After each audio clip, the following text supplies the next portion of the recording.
John Lund as Johnny Dollar. This is Maud, Mr. Dollar. Mr. Brandt just stepped into the office. Oh, good. I'll connect you. Hello, Johnny. I'm sorry I was out when you called, Mr. Brandt. Your secretary mentioned a fire you wanted me to look into. Yeah, that's right. We got the report about a half hour ago. If you hurry, you can be there when the fire inspector decides the cause. How serious is it? I don't know. I couldn't learn whether anybody was in the building or not. It's a recreation club on the outskirts of Waterbury. The Monopoly, Trent Street. Okay, Mr. Brandt. I'll take a run out and let you know what I find.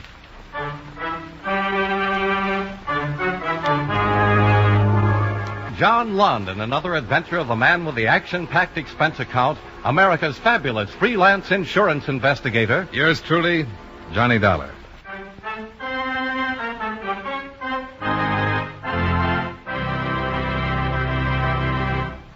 Expense account submitted by Special Investigator Johnny Dollar to Corinthian All Risk Insurance Company, Hartford, Connecticut.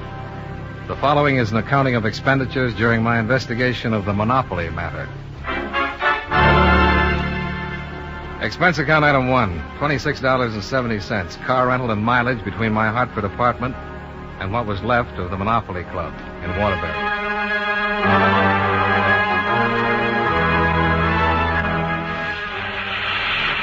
Where's Mitchell? Where's Mitchell? We need more men over here. Get Mitchell.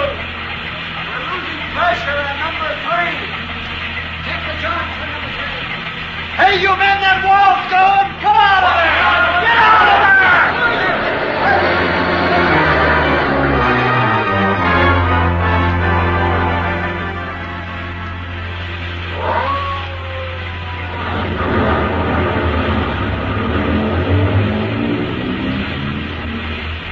An hour and a half after I got there, the fight was pretty well over.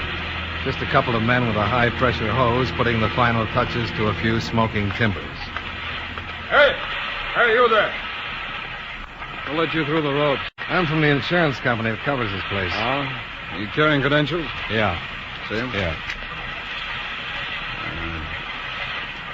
Okay, here. You have to be careful. Has the fire inspector shown up yet? Yeah. That's him over there. The one walking away from the 2 men. Captain McCready. Okay, thanks. You're welcome. Hey, Mike, over here. Captain McCready? Yes? My name is Dollar. I've been hired by the insurance company to investigate the fire. Come along. The men who answered the call first tell me it broke out inside on the ground floor. Anybody in the building? Not that we know of. No report of anybody. Now, let's see. The window is over there. The smoke was reported coming out of there first. Owsler! Yes, sir. Have a couple of men bring axes over here, will you? Yes, sir. Timber. Do you specialize in fire cases, Mr. Dollar? No, but I've worked a few. Well, here we have a new building, not over 5 or 6 years old, that had passed all fire inspections when it got a license to operate as a place of public assembly. What do you want, Jim? Oh, you'll find some sash weights over there at the base of the wall. That's where a window was. Clear the debris down to the cement in a triangle with that as the point, spreading this way. Yes. That must be it. You looking for anything special, Captain?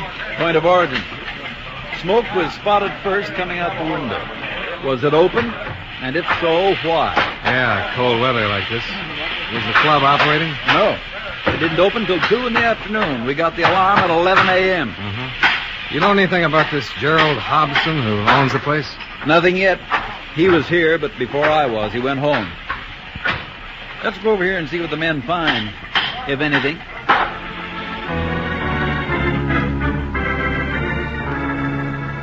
What we found pointed without a doubt to arson.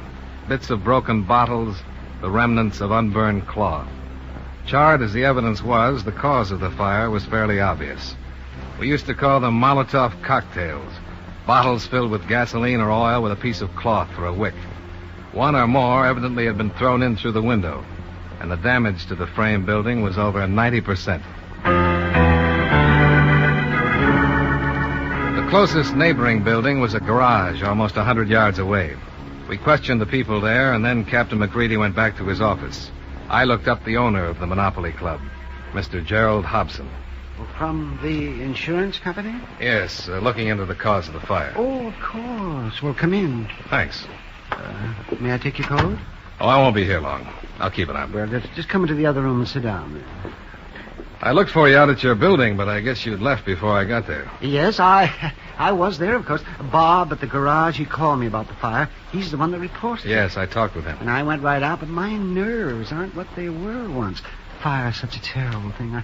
I didn't know what to do, and I asked one of the firemen, Hobson, and he told me to go home, that people want to know where to find me.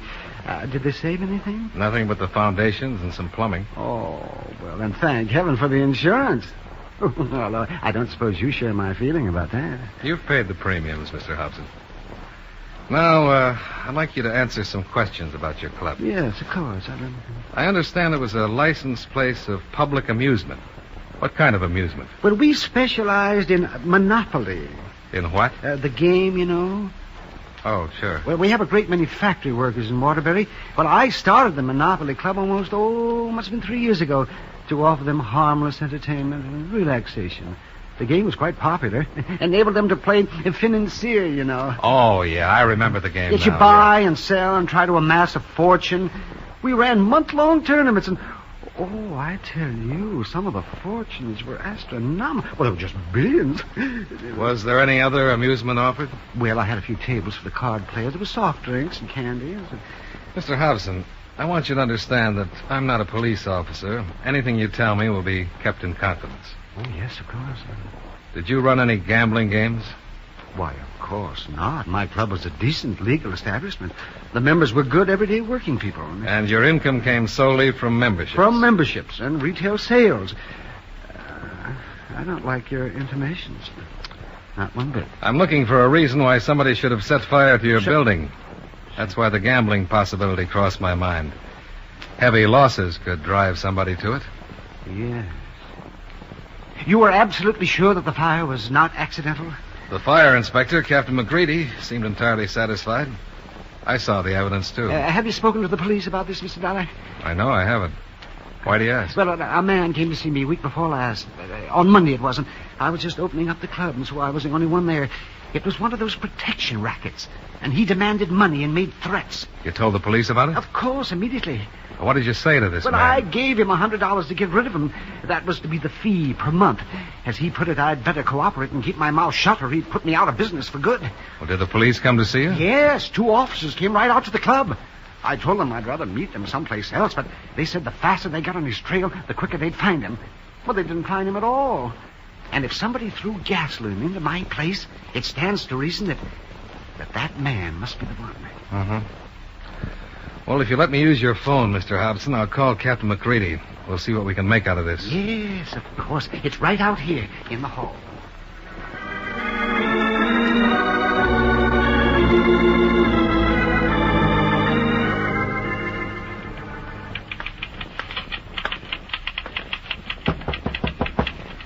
Yes? Oh. I'm sorry I missed your phone call, Dollar, but I had a meeting with Chief Blair. Oh, it worked out fine, Captain. Gave me time for a sandwich. Good. Sergeant Winnick of the police bunco squad came over. He just stepped out of the room for a moment. I'm naturally requesting an investigation from the city fire attorney, but now with the possibility of extortion, the police can start their own right away. That'll speed things up. Do you have anything else? Well, the lab isn't finished with the evidence yet, but so far there are traces of 3 bottles. Sergeant Winnick, this is Mr. Dollar. How are you, Sergeant? Nice to know you, Mr. Dollar. Now, sit down. You talked to this Mr. Hobson? Yeah. How did the subject of this man and his threat come up? When I told him how the fire started. I don't know what to make of it. I got out the report on that call we made at his club. 2 of our men were there 15 minutes after he phoned. And Hobson's description of the man had been radioed to every squad car on the streets. You didn't get any place on it? No. We haven't had a complaint from anybody else in town on anything like it. If a protection racket was building, you'd think we'd get more than 1 call, wouldn't you? You think Hobson's report was untrue, then, huh? We closed the investigation on the theory that a Tranchen had taken him for $100 on a protection scare. Now I'm not so sure. You haven't checked on Hobson? Not yet. But I think we should. I'd be glad to have you along. Oh, thanks. Then I guess we don't have to take up any more of the captain's time.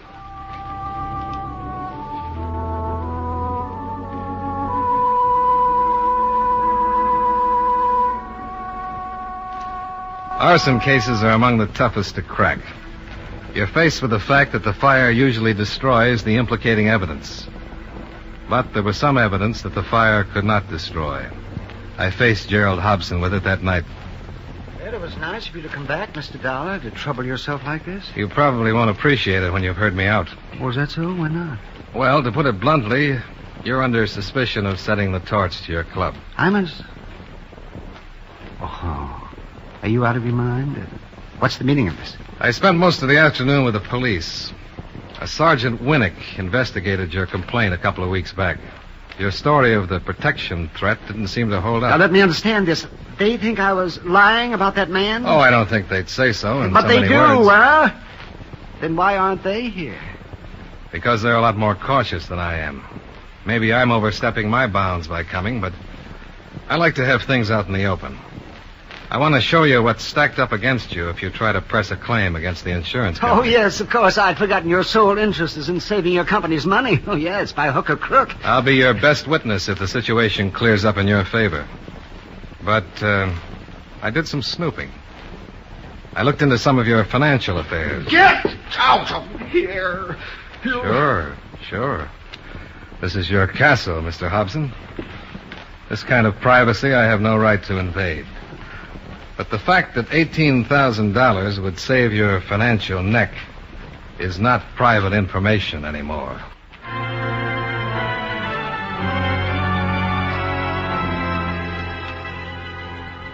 Well, that's where I left it and drove the 25 miles back to Hartford to my apartment. And that's where it stayed until the phone interrupted my first cup of coffee the next morning at 10:30. Johnny Dollar. Sergeant Winnick in Waterbury. Oh, yeah, Sergeant. What's new? Did you jump on Hobson last night like you said you were going to? Yeah, I needled him a little. You should have saved it. The picture's changed. Hobson's story is on the level. Oh. Well, I've been wrong before. Another protection threat. About 20 minutes ago in a bowling alley at 783 Sheridan. It ended in a shooting. One man dead, another wounded. If you're coming over, I'll meet you there. Yeah. Thanks for the call, Sergeant. I'll get started right away.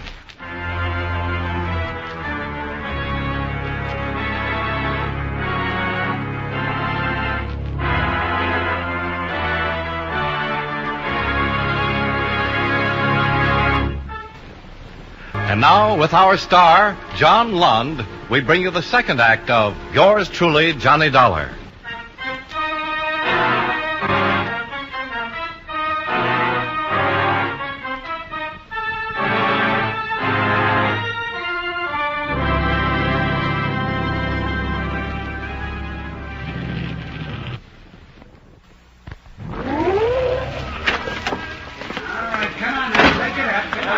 You made some time, Dollar. Yeah, light traffic. Any other developments? Come on inside. The dead man was a bystander. They just took his body down.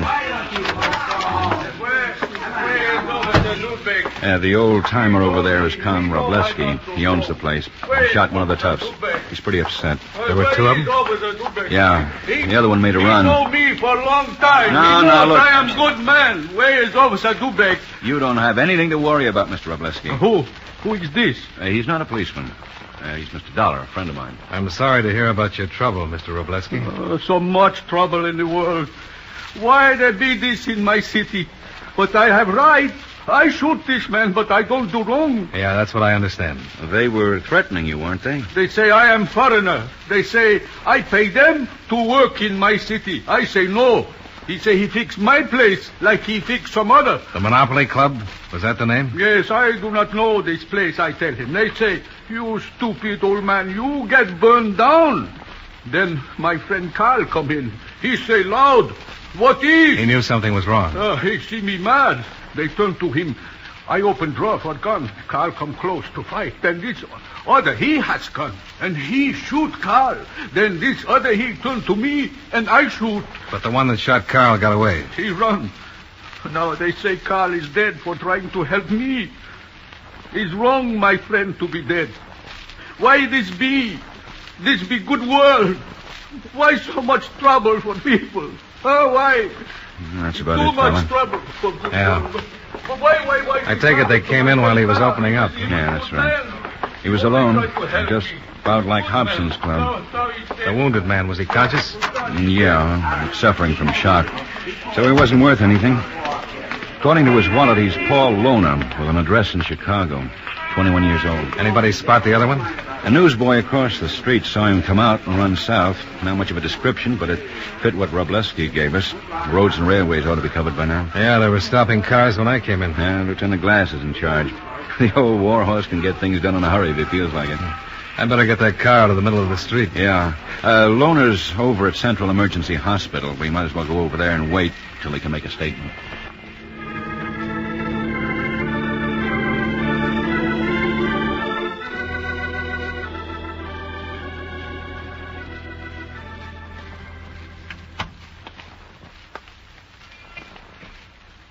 They tell us you're strong enough to talk, Loner.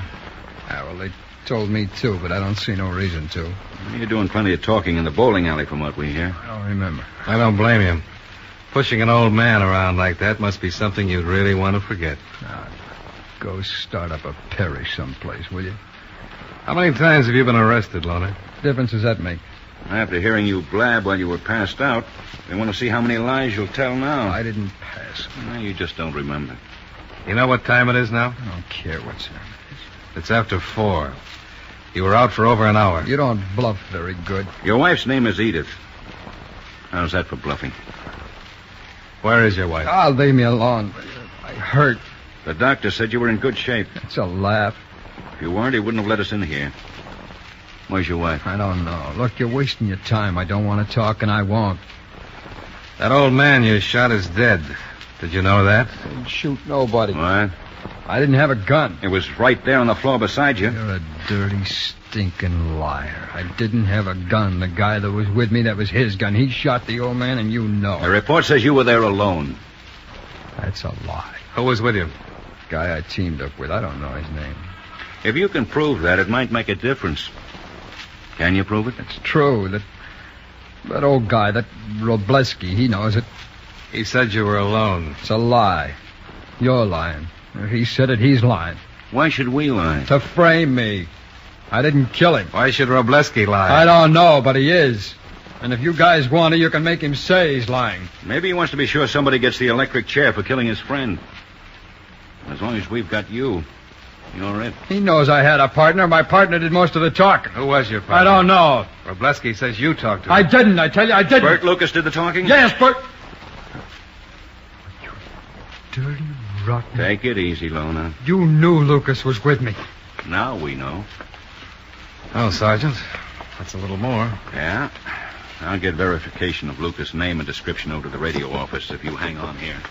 Okay. Oh, Mr. Hobson, come on in. Oh, I'm sorry to take so long. Well, that's all right. Come on in. You remember Mr. Dollar? Oh, yes. I'll meet you in my office, Dollar. Yeah, I'll get there as fast as I can. Well, I owe you an apology, Mr. Hobson. Oh, no, please. No, it's your job to look into things. I shouldn't have lost my temper. Thanks.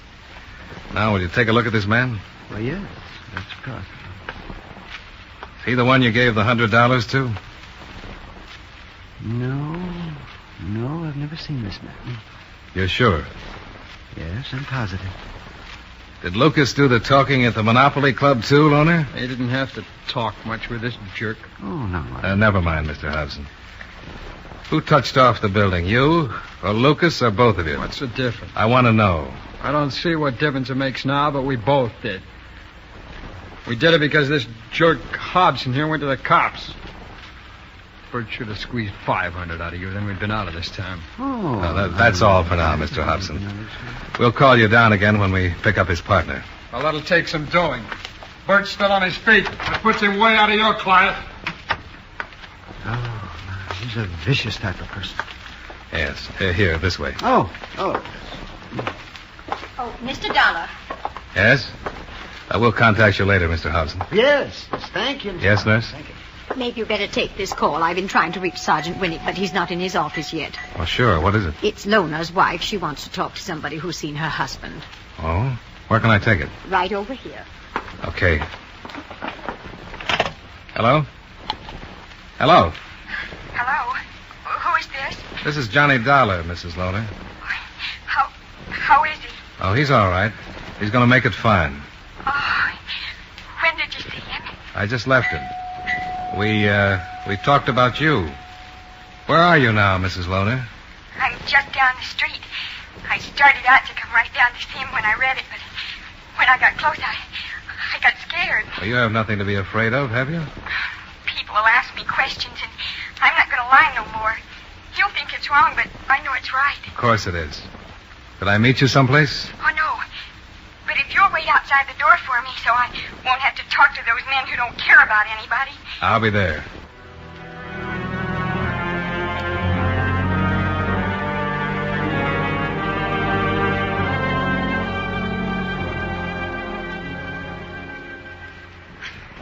I'm so mixed up, Mr. Dollar. I don't know what I'm thinking.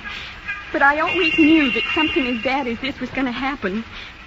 I always knew when it happened, I'd have to do something. The fellow who was with him is named Bert Lucas. Yeah, we learned that. The police here phoned the police in Chicago and learned about him and about you. And about how you and your husband left. They weren't sure Bert Lucas was here, but we found out from your husband. I know where Bert Lucas is hiding. Where?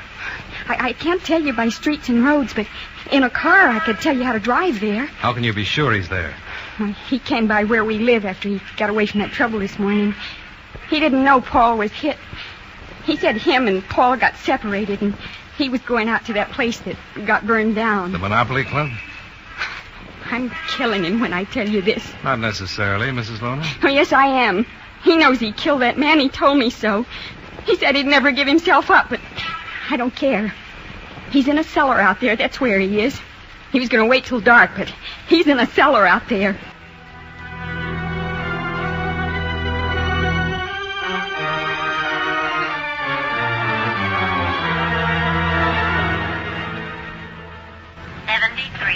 Calling car 73. Ignore previous call and return to your station. Car 50. What is your present location? Car 50 proceeding west on Trent Street between Hudson and Pine. Proceed to the Monopoly Club and stand by. Monopoly Club. Roger. Now, that's Burnett's car. He has 3 men with him. Lucas may be hearing these cars. Any more might scare him out. Yeah. I think we better move in. I'll leave 1 man here with the searchlights in case we need him. Hi, Burnett. You have a Thompson? 2 of them, Sergeant. Good. Well, it's dark. He may try to run for it. Leave 1 of your men here in case we need some light. Right. Hillary, get the search trained on the wreckage and be ready if we need it. Well, you've been here before, Dollar. I haven't. I didn't spot any cellar. Oh. All right. 2 Thompsons on each end. And we'll move straight in. Quickly until we get to the wreckage. He's armed.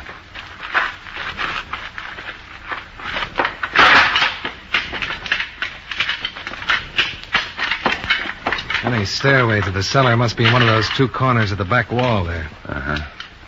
They must hear us by now. I'm going to give them a call. Lucas! Come on out, Lucas! Let's move forward.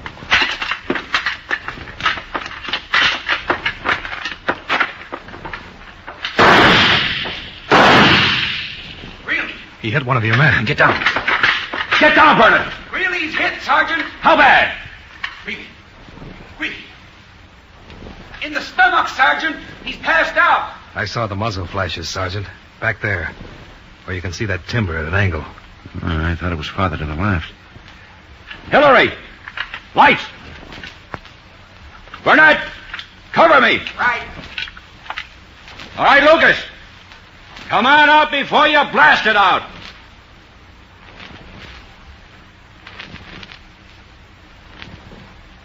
He won't come out, Sergeant. He's in too deep to... There he goes. Lucas, stop! You'll lose him. Burnett, stop him!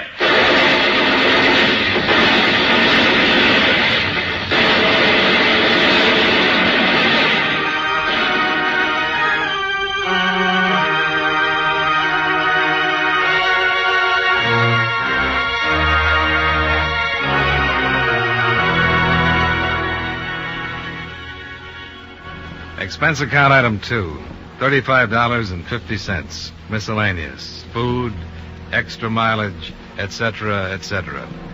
Expense account total, $62.20. Yours truly, Johnny Dollar.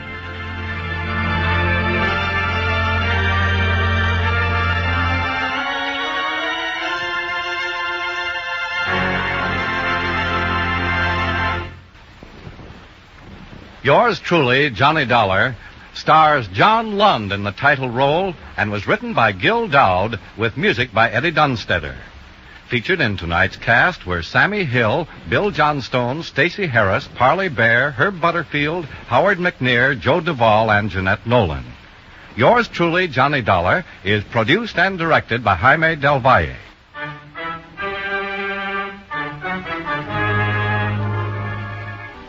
This is Charles Lyon, inviting you to join us again next week at this same time when, from Hollywood, John Lund returns as... Yours truly, Johnny Dollar. This is the CBS Radio Network.